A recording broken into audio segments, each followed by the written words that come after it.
Yo, got a no start on a Hyundai. It's not starting. Watch the tachometer. See it move? What's that mean? If this was you, how would we attack this? Are we missing spark? Are we missing fuel? Do we have cam crank sensor problems? Engine computer problems? So I'm cranking the engine over, it doesn't start, and my tachometer moves. Just clues. I don't have a scan tool on this yet. I don't even know what kind of Hyundai this is. It's a Hyundai. I don't know. We'll find out in a minute. Well, so if it was me, I would probably call you. Come on, man. Think about it. What would be good if my tach moves? How does the instrument cluster know to move the tach? What's it measuring? Revolutions per minute of the engine is the tach, RPM. So what provides RPM? The engine rotating, yes. What on the engine measures the rotation of the crankshaft? A crank sensor. That's what I was going to say. You were going to say that. Yeah. I'll put you on the spot. So now, just initially, my initial thoughts of this car, I want to check fuel pressure. We could do some old school stuff and spray some flammable substance in the air intake and see if it starts. Let's start there, because I don't have a fuel pressure gauge with me, so we got to be a little old school today. So, flammable source. We're outside, not worried about it. Pete doesn't have carburetor cleaner. We got brake cleaner. I'm not a fan of burning brake cleaner because it burns your eyes. Makes like phosgene gas, like World War I mustard gas. I don't know, it just burns your eyes. It's not good, but it's all I have. I don't like starting fluid for diagnostic purposes because I have seen starting fluid almost try to start an engine that has no spark because compression pressures were high enough to self-ignite the starting fluid. I'm not a fan of starting fluid for diagnostics. So that being aside, here's what I want you to do, Caleb. I'm gonna go inside and crank it. You're gonna spray right here in this air intake while I crank it.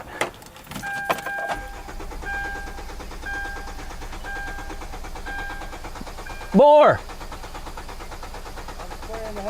Okay.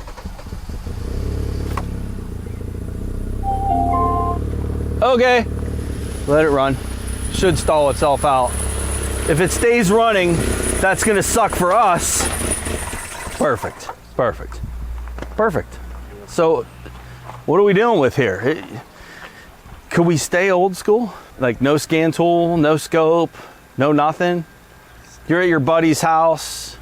Remember here's the scenario. You're in the woods, you're having a kegger. Your car doesn't start. What do? Like you're stuck on the side of the road. No, better scenario. You're in the woods, a kegger with your friends. Dump truck aside.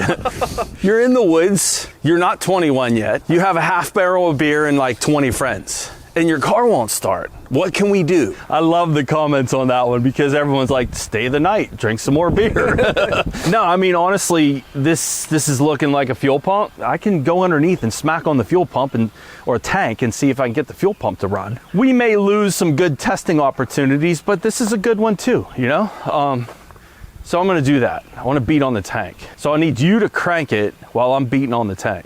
Because what we want when we do that is we want the fuel pump circuit to be energized, circuit loaded, and then when I smack on the tank, that can jar the armature enough where the brushes make contact and then the pump spins. I actually hope it doesn't start so we can do some pinpoint testing. It looks like, as far as checking pressures, isn't gonna be all that fun because I have to tee in right here and I don't have my pressure gauge. It's at the house. We'll just have to go get it. No big deal. It could also be missing injection pulse and, you know, no power to the injectors from whatever, and it's not a pump at all. So it may have fuel pressure, but let's do the tap on the tank test. Should we tell everyone what we're working on?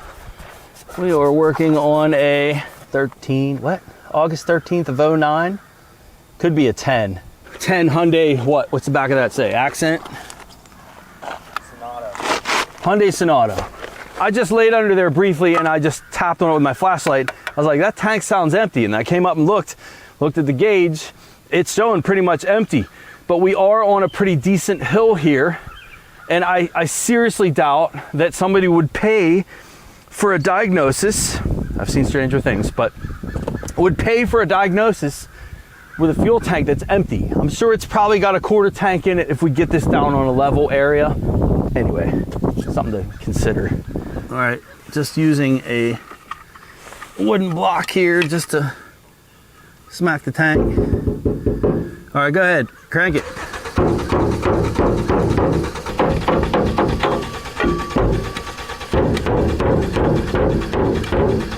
Nope. Okay. So I'm not gonna beat the tank any harder. That's all you got, right? Next thing we gotta do is power and ground testing. We're gonna do it because we're in a gravel driveway and my friend Pete, his garage is full. We're not gonna be able to get this up in the air right now. I'm gonna do all of my checks up at the fuel pump relay up front. Before I go get a fuel pressure gauge on this, I want to check my pump circuit, make sure it's being energized. Speaking of old school, we have a test light. I want to talk about this test light with you guys. This is a prototype from my friends at AESwave. We've had a couple of other lights that you guys have seen. You're very familiar with this one. This is the OTC model one. They don't make this one anymore. So I keep getting questions from you guys on where do I get that light. This is not an LED light. This was the original prototype. I really like this. You guys saw this recently with one we did with a ABS wheel speed sensor where I substituted the bulb. This one is LED, but it comes with an incandescent bulb that you swap into this. Right now there's an LED one in there. But what I didn't like about this one, and I told them that, is I didn't like how fat this was in this area because it would interfere with some connectors. And then I also didn't like how short the test port was, right? So they redesigned it. This is the new one. Check this out. It's redesigned. It is exactly the same housing as the OTC light. We're gonna use this light today. I haven't done amperage measurements on this yet. When I did the other one, it was 200 milliamps, just like the OTC. That is not an LED test light. All right, enough of that, moving on. Fuel pump, working blind here without service info so far. Hopefully we have a decent fuse box. We do, it's not a Ford. So looking for the fuel pump relay. Need my glasses because I am blind without them. Nice. All right, here we go. This is a really nice fuse box. Thank you, Hyundai. Nice laid out, not mirrored, not backwards, not reverse. This should be my fuel pump relay right here. Then we have wiper, air conditioning, fog, horn. This guy right here is my fuel pump relay. Conventional relay. Okay. So I know I said we're gonna stay low tech, but I'm not anymore. This is still not a high tech tool. It's just, if I'm checking a relay circuit, I'm not checking a relay circuit without it. That's just all there is to it. This is the uActivate, one of my favorite tools that I've ever bought. This is what we're going after here. There's our relay circuit. So just plugging this in.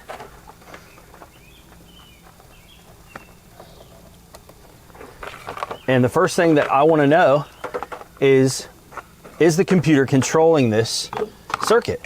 Okay.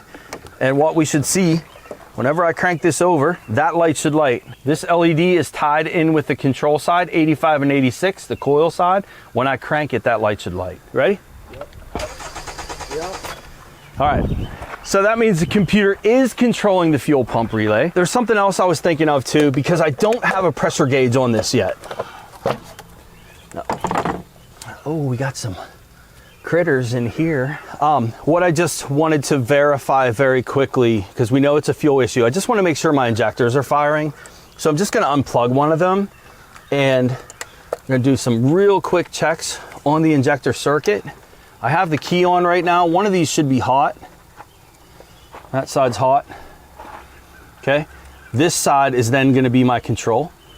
And so I'm going to switch my test light to battery positive for this, because this injector's ground side switched. And let's make sure the light lights when I touch something metal. Okay. Go back to my injector control wire. That light should flicker. Ready? To make sure I'm making contact. It wasn't glowing even just a little bit. You ready?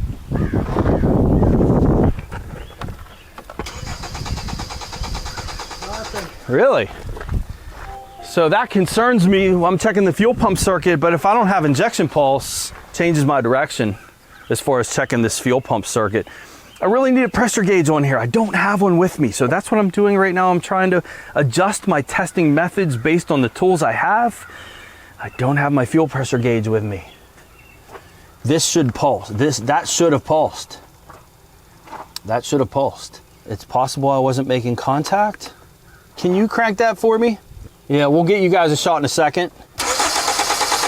Okay, it is, Caleb. This is a test where the pulse width is so fast, it's not enough to light this incandescent bulb, but you got to get real close with your camera and try to shield the glare if you can.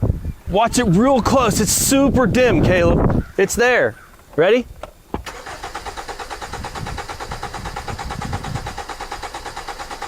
All right, so this is a good lesson of when you'd want a LED light. I don't have the lead I need, so we're gonna swap this out, guys. There's my red bulb, LED light. Swapping it. Battery positive.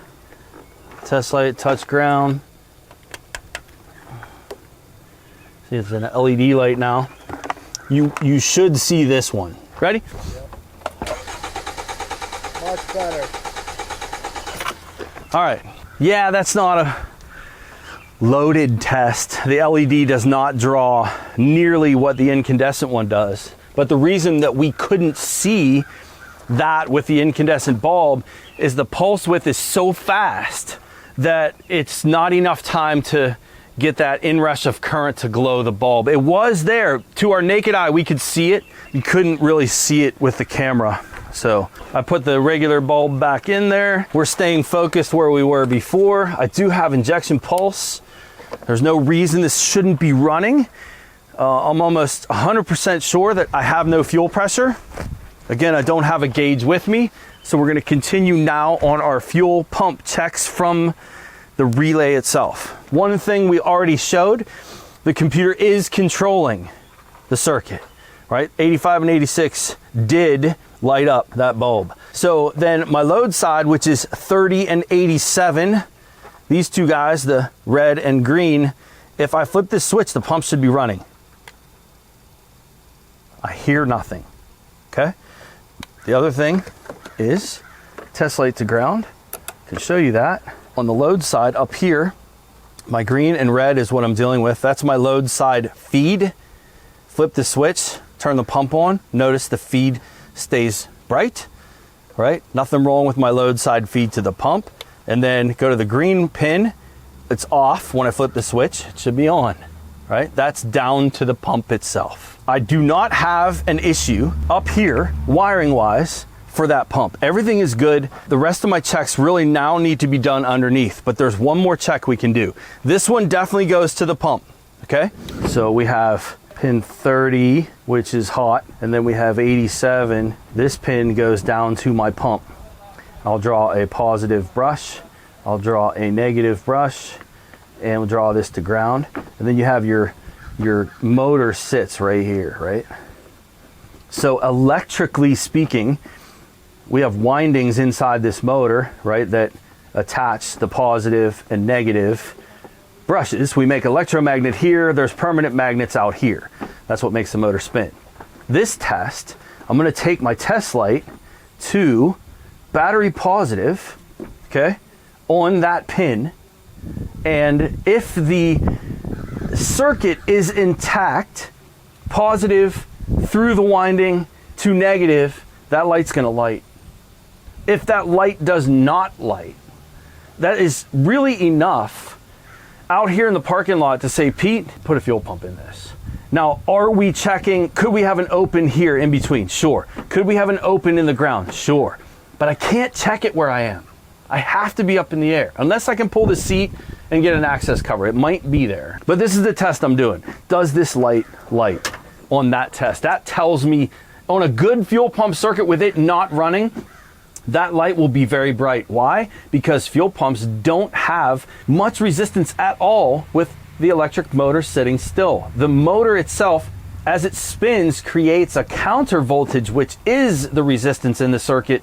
So my point is that light should be very bright for this test. A lot of guys will use an ohm meter here. I like the test light. So right where we are, all I'm gonna do, switch this. I don't have to worry about the switch here. This is already, in fact, I think they have a light here for that. There it is right there. So I'm basically doing that test. The test I just talked about, when I flip that button, see that light's lighting on 87? That's telling you that you have continuity down through, like I was just talking about. My test light here, go to battery positive, this light's gonna light, should light. Do I need to flip that? So am I incorrect on using the tool here with that button? See, this test tells me otherwise. Because I'm battery positive, this should be going to the pump itself through the winding like I just drew, and it's not. It is not. It's funny, with my test light there, that's because it's going to battery positive. It's lighting the LED, which would tell you that you have continuity. Now I need to know, this is a tool question now. Ohm meter, this is gonna show continuity to ground. According to this light, that's what this light's telling me, okay? I have continuity to ground because I'm putting power down through 87. It's showing that LED test. But if I go here, that's showing 0.43 K ohms. That's what that test is supposed to indicate. Yeah, it's like, that's 380 ohm, 0.38, 380 ohms. Yeah, that's why my test light's not lighting. That circuit's open, but it's not completely open. So there is some continuity through, which is why I don't like LED lights. I apologize if I'm using this wrong, but I think what that's showing me is there is continuity, but it's not good enough of a test anyway. It's just a guide. It's not completely open. If it was completely open, that light wouldn't light. It's not completely open. We know that now. I'm showing there's 600 ohms, there's 400 ohms through that. And that's why it won't light my test light. I prefer this method better. Test light incandescent to this terminal. It's a much higher load than the LED is, and that light's not lit. So we have an open, basically an open circuit. At this point, back to my drawing, here's our options. Test light's not lit, right? It's either this, pump itself is open, or it's this, right? What's our chances here? That's gonna be the pump. This is a pump. For us, we just need to prove it, because yeah, you can have mice. We saw there's some rodent stuff here. It is very possible rodents are involved and we have a break in the wire on the way down or a bad ground. We can't just sell a fuel pump without knowing for sure. All of these checks we can do right here. I'll do the same checks without the fancy tool. You ready? All right. Control side, a relay needs power and ground, right? So your control side on this is your two smaller pins. So these two guys right here. I got a constant battery here, and I got nothing on this one. That means that the computer is gonna ground this pin. This one's hot all the time. You'd wanna crank it over and make sure that stays hot, because you want to just make sure you don't have a drop, right, when you're cranking it. So watch that light. That should stay hot. That's my feed for the control. Next one is, let me go to this pin. I'm not stuffing this in there, I'm just laying it next to it. We go to battery positive, because that's gonna be ground side switched. When I crank that, that light should light. That means the computer's controlling the fuel pump. Then the next thing is test light back to ground. Your two load side pins, that one's hot, okay? And that means this is the one that goes down to your pump. So that guy right there, same check I did here on the green terminal, I'm doing right here on this pin that goes down to my fuel pump, switching my test light to battery positive. That should light on a good pump circuit. That should light, because it should be traveling through the brushes to ground, and it's not. That's the same exact pin with my ohm meter right here as this guy. I am showing 2,000 ohms now. We were showing a few hundred, like 300. That's showing 1,900 ohms. In any case, I'm wondering if that was less with the tool with the LED and a back feed. Beside the point, those are all your checks. Very easy stuff to do. At this point, the other thing that's nice about this guy is we can flip the switch. That's on right now. The pump circuit is energized, and now we can do our power and ground checks back there without having to crank the engine over. Do we have an access cover? No, not that I'm seeing. All right, service info is my friend. I'm gonna turn this key off so I don't kill the battery. Let's see if we still have power on this load side with this key off. Because if we do, we don't need the key on for the rest of our checks. We do, it's hot all the time. And got power going down to my pump. Okay. Can I access the wiring underneath? Let's go low tech as I'm about to break out my bore scope. You got people that are like, I put a pump in it already. Well, go ahead. Shoot your own damn YouTube video. Train us. I just want to see if I can see top of the fuel tank, sorry. I'm close to being a dead battery here. There it is. That could be the EVAP pressure sensor. Pump's on the back side. That's the connector for the pump right there.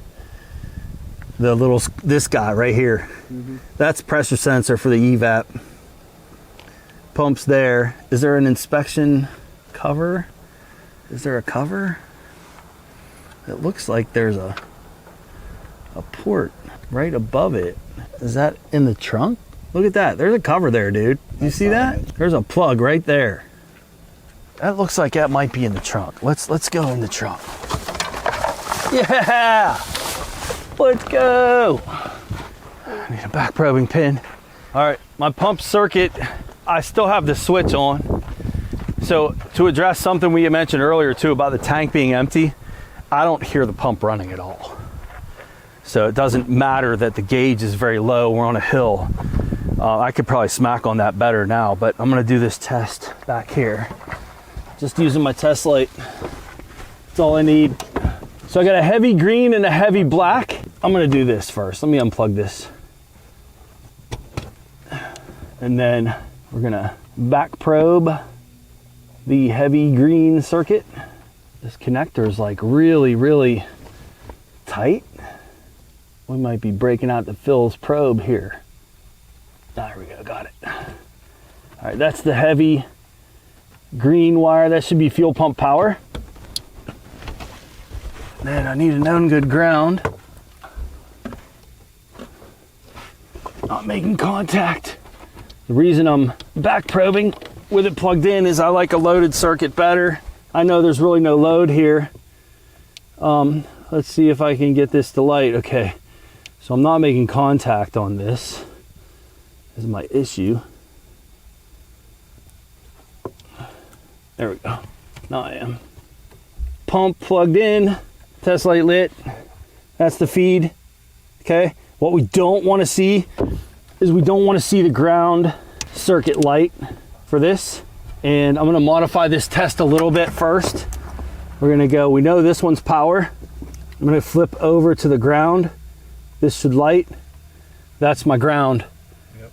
So that's, given that the pump itself is already open, plugging it in would be the best way to check that ground, because then you're relying on pump current, and the pump current itself, if the ground was open, would create voltage on the ground enough where it would literally light the test light. But the motor's not running at all. If I had to be clear, since I got so much flack for the test light for your starter, the motor's not running. If I had a motor that was running and my pressure was low, I'm not going to rely on my test light for a voltage drop test.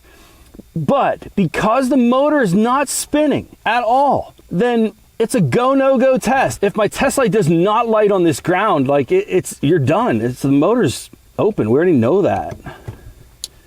So this is plugged in ground test, ground to ground with my test light. If I had a bad ground, that light would light. And again, I wouldn't rely on this test checking the ground if my motor was actually spinning some. It's not. The motor's not turning. Why is the motor not turning? It is not because of a bad ground. It is not because of a bad feed. This motor is done. Is done. Dead. Dead. Dead. We're done. We'll come back when Pete puts a pump in this so you guys can hear it run. Let's go to my paper real quick. Our final checks that we just did is we had a test light to ground here. It lit.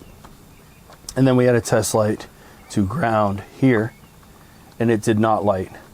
When I unplugged the connector and then I put my test light between the two, it did light, which is the only load we really have on this ground now, was from my light. But in a conventional method, when the motor's not spinning, this is the way you want to do it, because you want to rely on the motor itself being the load for this ground, not your light. Your test light's not really the load. When you're talking 10 amps for a pump, your test light draws 200 milliamps. That's not a good enough test. But when it is a good enough test is when the motor is not spinning whatsoever, dead. Why is it dead and not spinning? Either an open ground or no power, right? Or a bad motor. This will identify a bad ground every time. Not bad in that it's partially bad. If it was partially bad, the light could not light, and in that case the motor would be spinning slow and our fuel pressure would be low. Yeah, that's when you use a voltmeter. It's the same thing with your starter, Caleb. I got so much grief on that from people that have no clue. And I proved the voltage drop was on the eyelet of the starter. Remember, we cranked it on the eyelet, it stayed lit. We cranked it on the stud and it went out as soon as we cranked it. So go ahead and crank that, Caleb. All right, ready? Yep. Cranking. Nice. Perfect example of a voltage drop. The fact that this light goes out when we're cranking tells us our voltage drop is occurring on the heavy gauge wire. This does not need a starter. So I'm on the eyelet now. You crank it. Nice. See how the eyelet stays lit? That means our voltage drop is right here, literally right here. Nice. Go ahead, crank it. Crank it. All right. So literally all we need to do is take that nut off and clean it up and tighten it back up, and this thing's gonna start. The motor wasn't spinning. The light went out. What's the problem? You have a voltage drop. There's times the test light is perfect and good enough. You don't need a number, not when the motor's not spinning. If our ground was open, causing this motor to not spin, that test light right here, connected to ground to ground, would light. Why? Because this would be open right here. Power would come in through the windings and we would have no drop across this because we don't have a ground. So you would have 12 volts coming out here to the test light, 12 volts coming out to the test light, and the test light would light with an open ground and it wouldn't run the pump. Bad pump. We're done. So we never scanned this car. 2010 model year. What do you guys think? Do we need to scan it? I'm not scanning it. I don't see a reason to. If I'm in a shop environment, I'm gonna scan this car. Why? Because I wanna know, to protect myself from any future issues with this car, what was in this car before I started. So only from a business standpoint would you wanna do that. I'm just trying to think with my mobile stuff when I was charging for this, because I'm not charging for this. You guys know the camera pays me, we're done. Like I really don't see a reason to scan it. I'm not going to. Liability wise, to cover your ass type stuff, yeah, you probably want to scan it and make sure, but you know, to each his own there. This needs a pump. We'll get you guys a shot of it running whenever the new pump's in, and yeah, hope you guys like that. We started with a basic approach. Yes, I used some more complex tools, but at the same time, that was just for you guys, for visual, for the pump connector with my bore scope, and then the uActivate tool. We didn't need it. We could have done the conventional relay tests.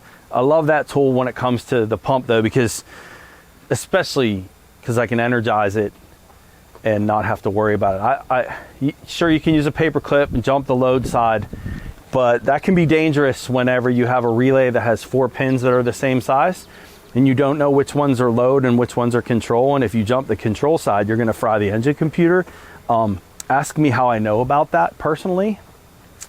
96 Nissan in 1995. The car was only a year old. Yeah, I smoked an engine computer. Anyway, long story. I've shared that with my classes. You guys want to hear about that? Caleb, when you get back down to my chapter 18 playlist with my fuel pressure testing, you'll hear that story of me smoking this computer. But that's where the tool comes in. Hope you guys like that. If you're interested in any of those tools, again, the Test Light, the uActivate, all of that stuff, I have affiliate links with AESwave, and I'm not keeping any of the revenue. It's all going to grants. We give people grants for tools that are starting out that need some help. In fact, I'd like some help from you guys here on YouTube, because I know there's many of you that have received an AESwave/SD grant. Please comment in here and let us know what that meant to you. And so we have transparency in what we're doing, that I'm not trying to push tools. Yes, I have affiliate links, but I'm not keeping the revenue, right? It's just good tools that I use, and I want you guys to know about them, and we can turn it around and do good for other people. I mean, that's pretty awesome. So would love to hear your comments. And again, hopefully we'll get a follow-up for this. It's just going to be the car running. I never had a fuel pressure gauge on the car, so I'm not gonna put a fuel pressure gauge on it to show you the after. I could really just pick any Hyundai and be like, hey, it's running. I don't know, bad pump. So thank you guys. Hopefully we'll show you that. Maybe we will, maybe we won't. Anyway, we'll see you next time. Caleb just reminded me, we started this diagnosis with, well, we're in the woods, what can you do? Basic stuff, right? Our basic stuff ended whenever I smacked on the tank and the car wouldn't start. After that, you need some test equipment, and off we go now from that point. So thank you, Caleb, for reminding me. We're in the woods, but we're breaking out all these fancy tools. That was after the tap test, after the tap test. All right, Pete, moment of truth. Yeah, I know you guys ain't hearing that. The car is running. Nice. Sweet. New pump installed and a fix. All right, I apologize for the very loud fan noise that's going on in here. I just wanted to show you guys the final piece that we did before. If you remember, the incandescent light I'm using here to pin 87 that goes down to the pump, battery positive, running down through the feed wire, down to the pump, through the brushes to ground. That light is now lit, right? That's what you want to see. That's the same test this bulb, LED bulb test does when you push the button, right? That's a non-loaded test, but there's other variables on using this tool that I don't know. It is able to identify which side the power's coming from on the circuit. I need to learn the tool a little bit better, but what we know for sure is this LED test can pass. It can pass, and there still be a problem. It's a non-loaded test. It's just a quick test. My preference has always been the incandescent, and incandescent up here now, going down to the pump. You see that's lit, right? If we go back and unplug that fuel pump, this light would go out. I can do that real quick to show you, right? I'm just by myself here, but watch. Pump unplugged. As you can see, lights out. Pump plugged back in. So remember that test, really good test. And I think that's pretty much it. You know, I can do a current measurement here, but I don't have any of my other stuff with me. There was no current flow, as we proved. You know, really with the test light going out told you that circuit was open. We did a resistance measurement too, proving the fault. Used the test light in the back as the quote load, and yeah, just a open pump circuit. Pretty basic. Great tool, highly recommended. Last shot. I know you guys aren't going to really hear this car start because of again all the fan noise and everything, but watch the tach. Remember the tack bounced before?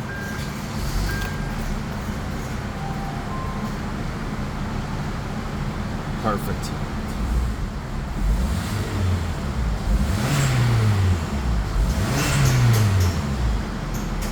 Some bonus footage. Let's take this thing apart, right? Let's just show you the setup of it first.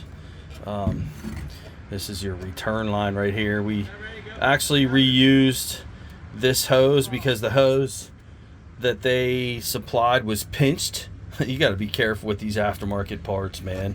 Like literally the return line hose that connected from here to here was pinched, which would have jacked your fuel pressure really high. This is your return line. Here's your regulator. Pumps right here. It's inside this assembly, so we'll pull this apart and see if I can take this motor apart and show you the brushes inside. Don't care about ruining any of this, guys, so I'm gonna get aggressive with it.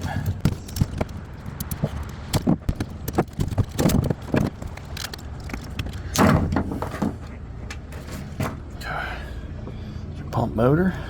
It's generally how I've done these over the years.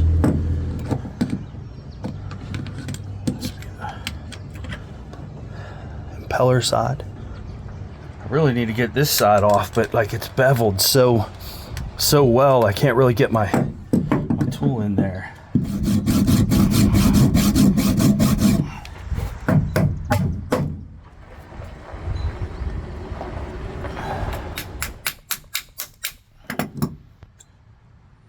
Haha, nice. This is what's up right here. This is what happens. Let's make sure we get a good shot of that. These are just melted brushes. There's your high resistance. That's never making contact. You can see the brushes are actually melted into the housing. This is what happens when a pump overheats. I believe Pete did say that they ran it out of fuel. They ran it out of gas and then he put 5 gallons in it and then it never started again. I think that's what Pete said. So this is a good example. Even if that isn't exactly what happened, this is what happens when you run your tank empty.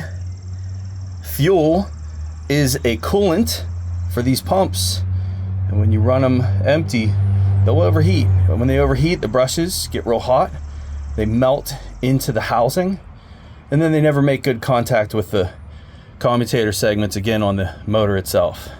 That's exactly what happened here.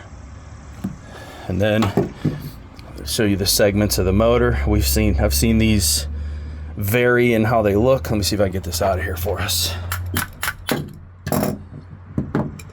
See how burnt this armature is too. Some of these chunks right in here, I think that's probably damage from me pulling it apart. Can't say for sure. But the biggest thing is, like, you see how black it is, and then these will get real dished too with wear. The biggest thing that I could see with this one, you know, of course, other than the discoloration, maybe these chunks right here. Not sure if I did that or not. This looks like I did that. But the biggest thing with this one is overheating, and the brushes are stuck in there. Well, there you go, inside of a pump. Pretty standard failures right there. I just want to be clear, guys, about the pin 87 continuity test. Whether it be the LED light that's on the uActivate tool, or my incandescent test light at the top on pin 87 of the tool, or using an ohm meter on that pin 87, all of those are preliminary checks only. Just because the light lights when you push the button on the tool telling you have continuity through the motor, it doesn't mean that's a good enough test. You still need to go back to the pump and do checks back there. And that includes my incandescent. Yes, my incandescent light better indicated we had a problem back there where the LED did not. But even with the incandescent light lit up on the tool, you still want to use the circuit, use the tool as designed, flip the switch, which uses the fuel pump as the load, right? We're now feeding power to the fuel pump itself with the switch flipped. Then go to the back and do your power and ground checks with the relay energized, with the tool switch closed, which is the same as the relay energized. That circuit is energized. Then you do your incandescent test light. If that's what you're using, you can. A lot of guys, you know, want to use a voltmeter and do your voltage drop test. That's fine too. But the key with that is understanding that the pump is the load and your bulb for your light, like we were doing, is just a substitute. It's an additional load that's on that circuit. And so the reason you want it plugged in is, let's say for example, we had a poor ground. We would see that poor ground. Remember, here's the key too. The pump motor was not running at all, okay? So it's not a poor ground that's causing low pump speed. We definitely would want to use a meter for that. But when you have a motor that's frozen and not moving at all, you can use your test light with great accuracy. There's no issues at all. Test light to ground, back probing the ground terminal, it should not light. It shouldn't light. If your ground was bad, causing the motor to not spin, that test light would light as if it was a battery positive feed. So it is a legit test. Again, plugged in, loaded circuit, energized circuit, using your test light, back probing. In our case, because I knew already the pump motor was open, leaving it plugged in wasn't relevant. It wasn't relevant. And I used the test light just to put at least a partial load on the power feed and on the ground circuit. This would be one where many of you would choose to use, say, a headlight bulb, because you want to load that power and load that ground more than my incandescent bulb test light would do. And I have no argument with you guys that would want to do that. The only reason I choose not to in these situations, I already know the motor's open. I proved it. Motor circuit, brushes melted, motor was open. The reason I don't feel the need to also load test the power and ground with an additional load over top of my 200 milliamp test light is that would mean you would have two problems, and you just don't see it. Two problems being, one, a burned up motor, and then two, an open power feed or bad power feed or bad ground at the same time. My test light's good enough to tell me I'm good on that front. But I understand the additional loads you guys want to use. I just haven't ever found the need to do it. In the 30 years of doing this, when I find an open fuel pump, just check your power, check your ground, circuit plugged in. If you're unsure, you read 12 on the feed, 0 on the ground, plugged in. Regardless that there's no load at all going on that circuit, you have identified, if the motor's not spinning, no current flow, you've identified a faulty fuel pump motor. Yes, the power isn't loaded. Yes, the ground isn't loaded. That's using your voltmeter, plugged in. Still a good test. Make the call. Put a pump in it. I have never seen an open pump and an open or bad corroded power feed or ground at the same time. It doesn't happen. It can, but yeah. So the additional loads you guys want to use, fine. The incandescent test light was the key for us at the end of that. Perfect test, bad pump. Lots of variables with all of this stuff. Sometimes it's hard to talk about, and especially in this setting. I really need like a whiteboard to be drawing on and talking to you guys in a class and then getting questions from the group. And that's really how you iron out these things. And I have done that so many different times within the classes that I teach on my website, ScannerDanner.com. Sign up for my classes. I have over 550 videos, 450 hours of material, with 250 of those hours or more being in a classroom setting where we are ironing out these kinds of details.